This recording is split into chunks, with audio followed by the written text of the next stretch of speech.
General Counsel of the Republic of Cyprus in New York.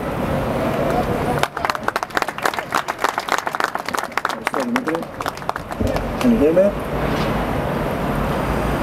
It is a great privilege for me to be addressing this special event in commemoration and honor of May 19th, the International Day of Remembrance for the Pontian Genocide, which takes place in the presence of so many distinguished and dedicated members of our community in the United States. The genocide perpetrated between 1916 and 1923 by the Ottoman Turkish government, the Young Turks and Kemalist Turkey, entirely under the rule of Mustafa Kemal, and during which 353,000 innocent Greeks in Pontus fell victims to the Ottoman unprecedented aggression. I would like to congratulate you first of all as proud Greeks of the memorable Pontus.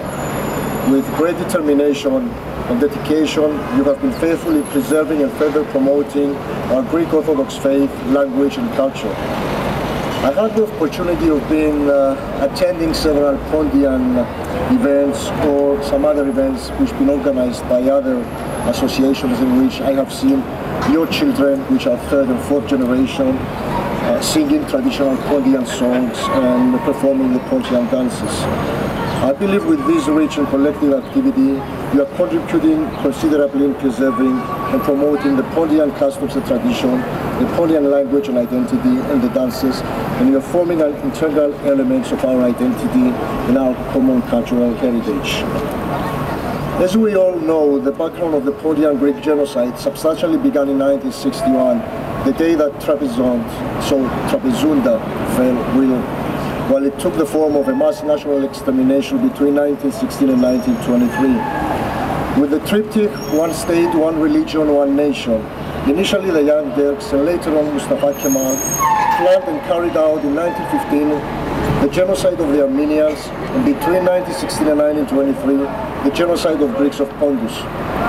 According to the International League for the Rights and Liberation of Peoples, between 1916 and 1923, 353 Greek Pontians were reportedly killed in massacres, persecution and death marches.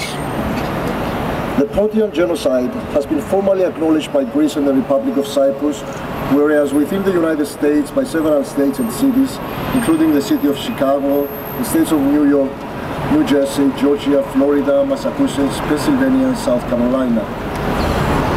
Cyprus accepted at that time and is continuing to accept today the Greek refugees from Pontus and the former USSR. The Pontian genocide constitutes an important reminder of the continuing occupation of Cyprus, as well as the attribution of the rights of the Greek Cypriots there. That is to say, the refugees, the missing and the enclave, the question concerning Turkey directly. The Pontian issue constitutes a subject that is connected directly with the Turkish occupation of Cyprus, since had the international community gave it the necessary and required attention, perhaps the persecution of Greeks of Constantinople, Imbros and Tenedos, or the invasion in Cyprus could not have taken place. The Pontian Hellenes can understand very well their Cypriot brothers, who for the last 35 years have continuously been confronted with occupation, refugees and insecurity.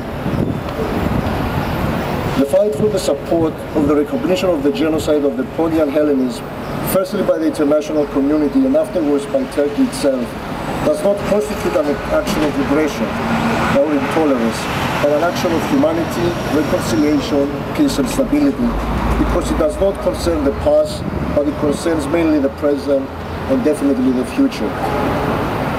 The mentality, the mechanisms and the policies of Turkey that carried out the genocides of the Armenians as well as the Greeks of Pontus and Asia Minor are maintained intact.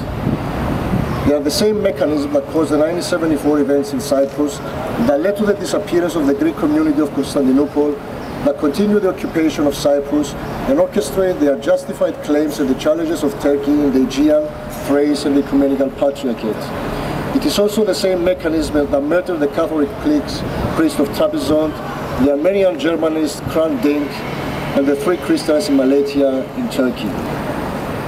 All these are taking place and are being accepted because those mechanisms, and each and every time those who serve and execute them have been feeling powerful and untouchable, since they have never felt the pressure and the outcry of the international community, nor have ever been condemned.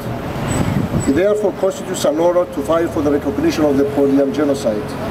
No matter of our place of birth or origin, we are in complete solidarity with the descendants of the Greeks of Pontus that fell victims to the genocide, and we're all shouting out, today we're all Pontians.